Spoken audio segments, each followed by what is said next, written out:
Magluluto tayo ngayon ng omelette. Ayan, may itlog ako dyan. 3 itlog, tapos may sibuyas, saka kamatis, tapos cabbage, at saka carrot. So, i-omelette lang po natin yan.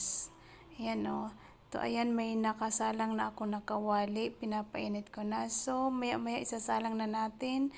Ayan, paghalo-haluin lang natin dyan. Magdadagdag siguro ako ng itlog. So, ayan na nga, isinalang ko na. So, maya-maya, babalik ta rin na po natin yan. Ganyan lang po kasimple ang ulam natin. So, ayan, binaliktad ko na po dyan. Hindi ko lang po naipakita kasi mahirap po. Wala akong patungan yung cellphone ko. So, ayan.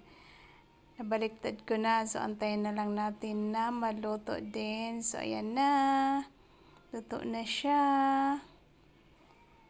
So, pwede na. Kainan na.